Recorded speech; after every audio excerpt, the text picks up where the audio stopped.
Bismillahirrahmanirrahim. Assalamu alaikum wa rahmatullahi wa barakatuh. Peace be with you all. I thank the Middle community for organizing this event and for inviting me, and it's a great privilege and an honor to share a few of my thoughts, which I can no longer read because of the contrast of the light here on the blue paper. So I'm just going to repeat what my illustrious friends have just said. You can doze off if you like. I'll start with a story.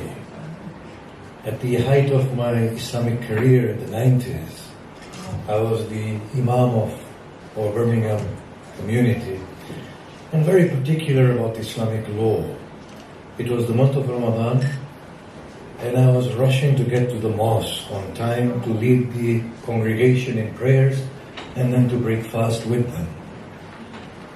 But on the way I had to drop off some iftari to an old woman. I went and gave her food, and I came out and sat in the car, drove to the corner of the road, and I saw a man fallen to the ground.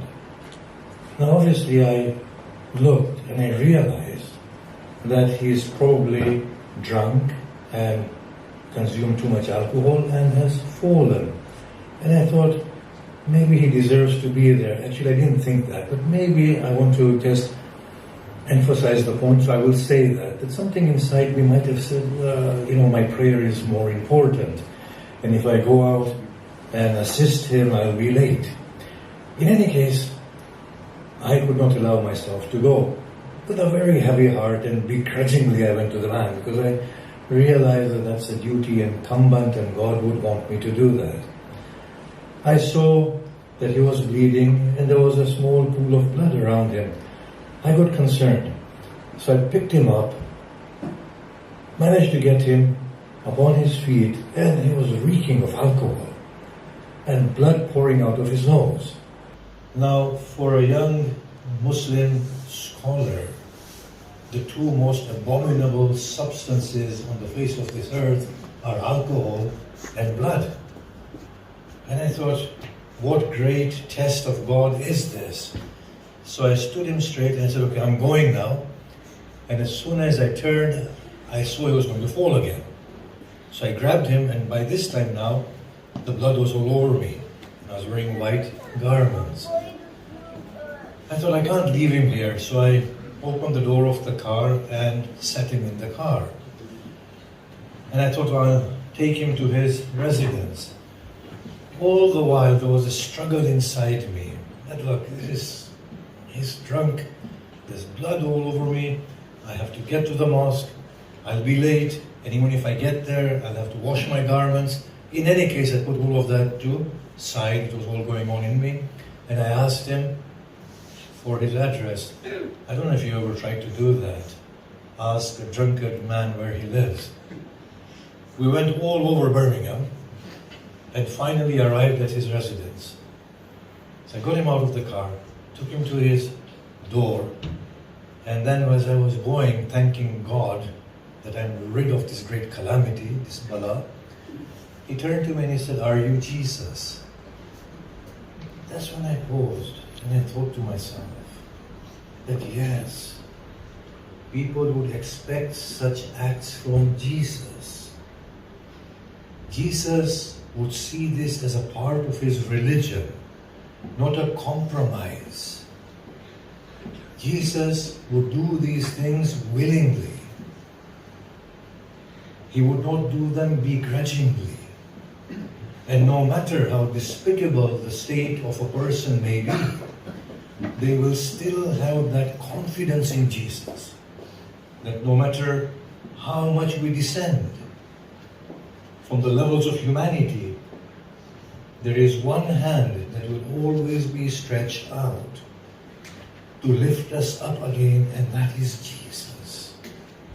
That's when I realized that Jesus is the essential language of the soul, and that every one of us shares that same essence, and his teachings resonate with all of us beyond our distinctions, and differences. You see, we are not these bodies.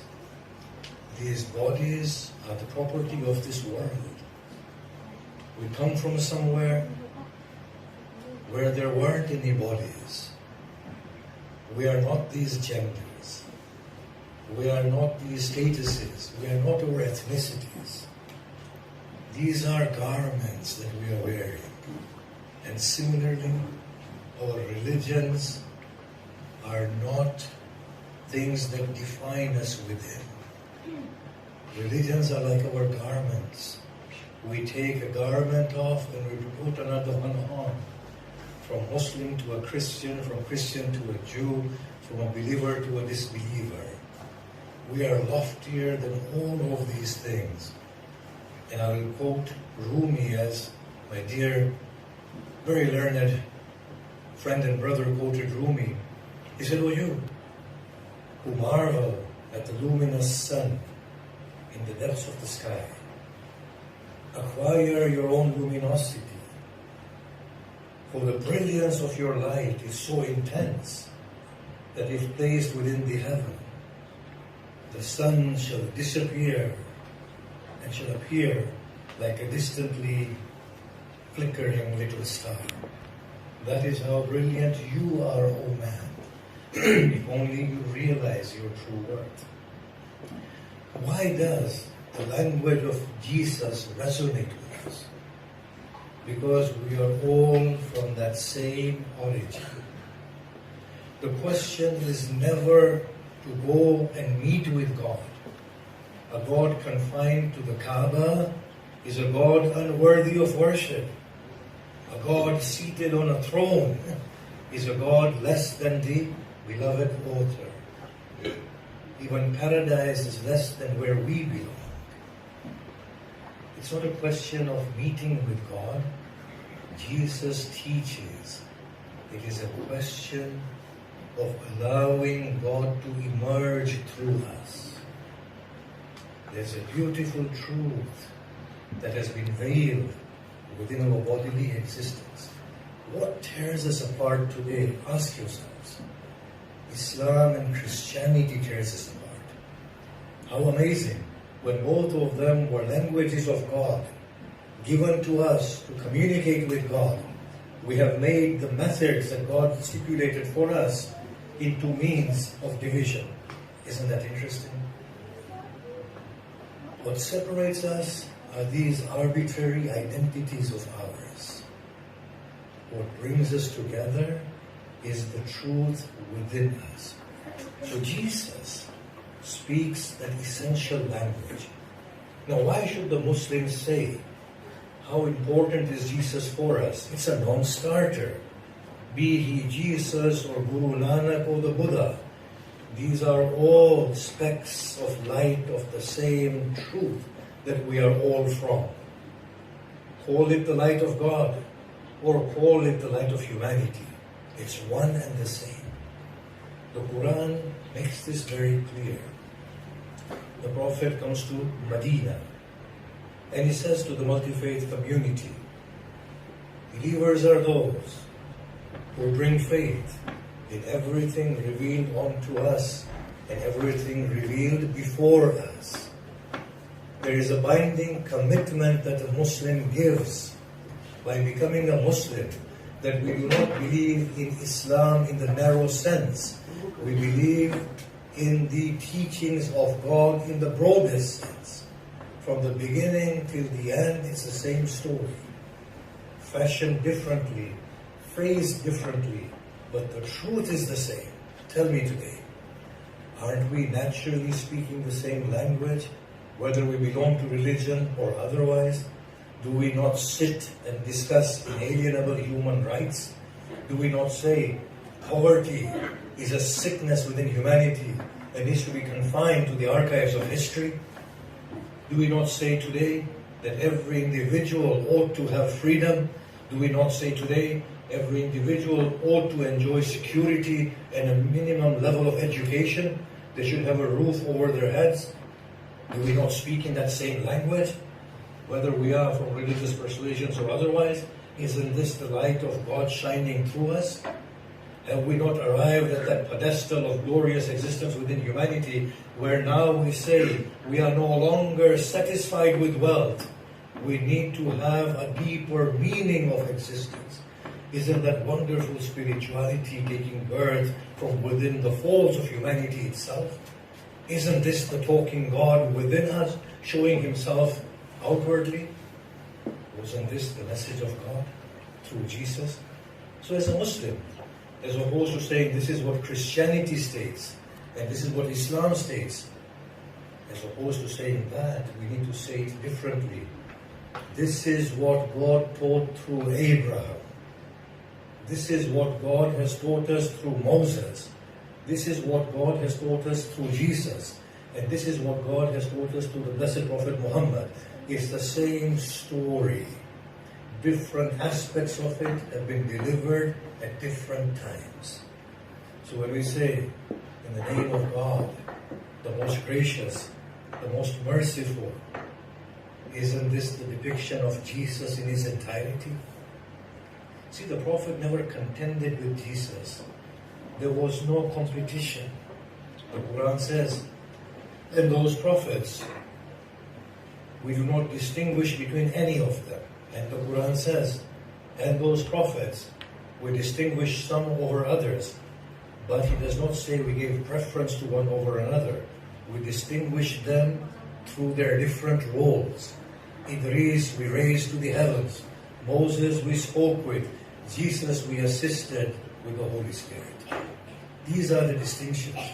The distinctions between the prophets were arbitrary distinctions.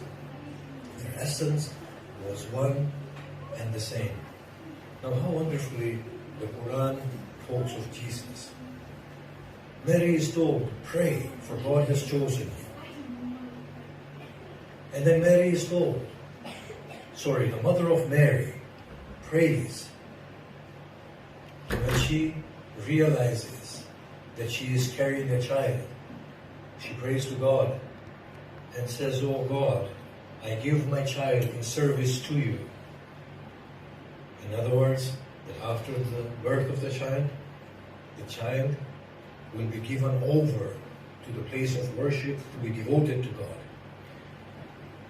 When she delivered Mary, she said, oh Lord, it is a girl.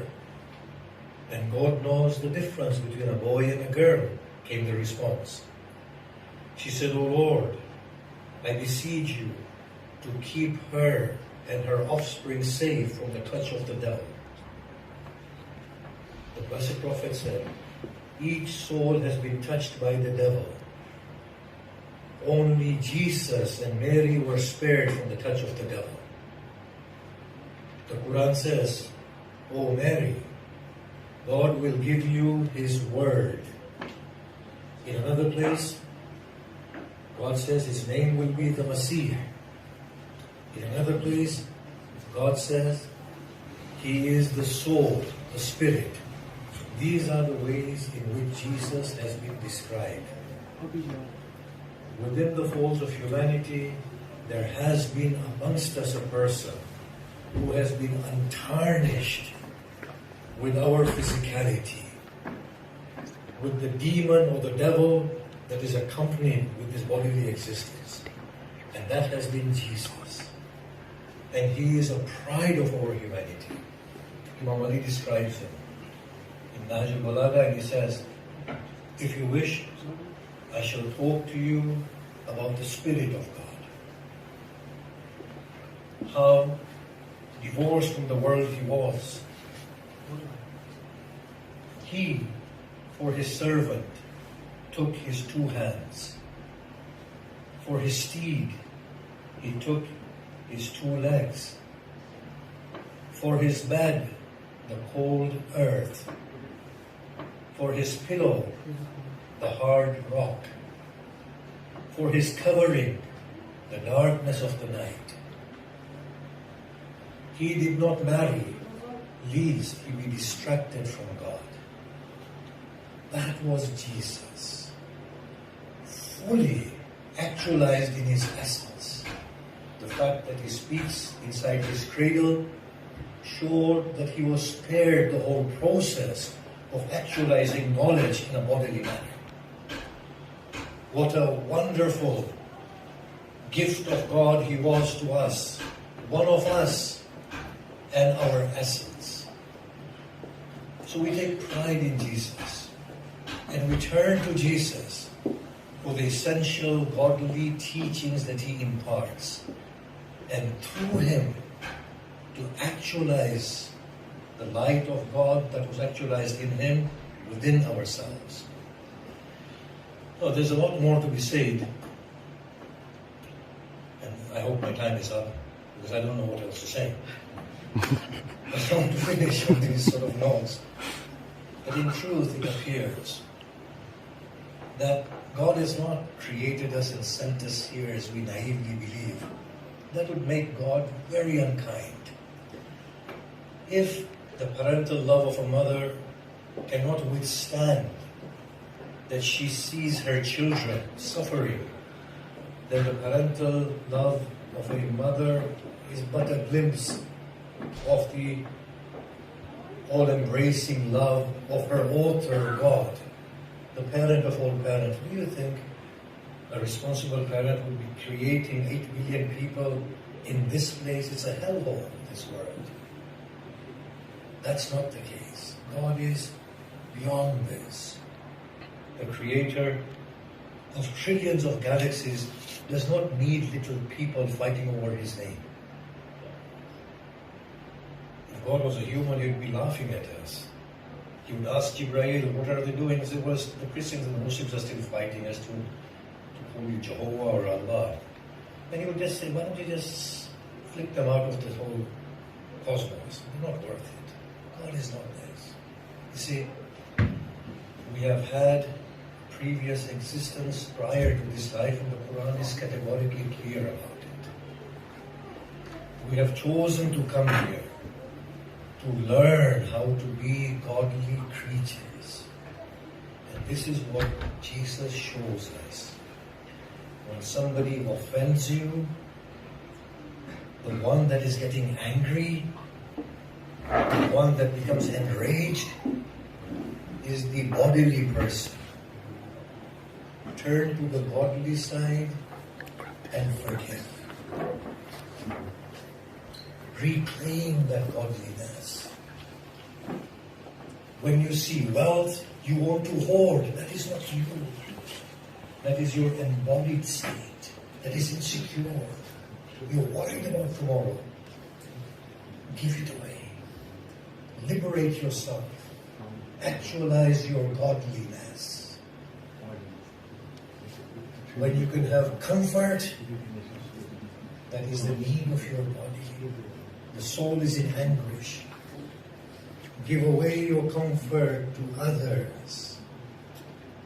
Relieve the soul of its anguish and reclaim your godliness. And Dr. Shafraz shared a parable of Jesus outside, and I want to finish on that point. And he said, Jesus saw a man stealing.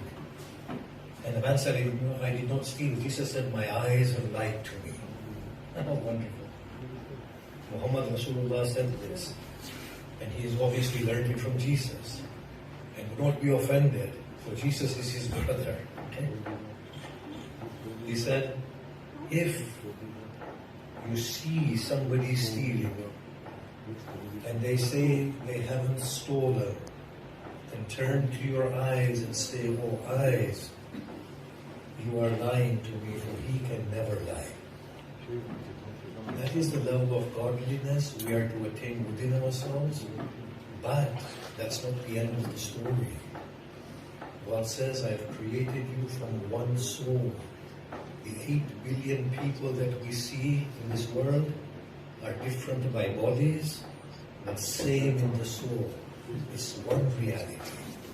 And I think what Jesus and the Blessed Prophet Muhammad and Abraham were doing were awakening us to that reality of ours, that humanity as a whole becomes a spirited truth and returns to its original state of godliness.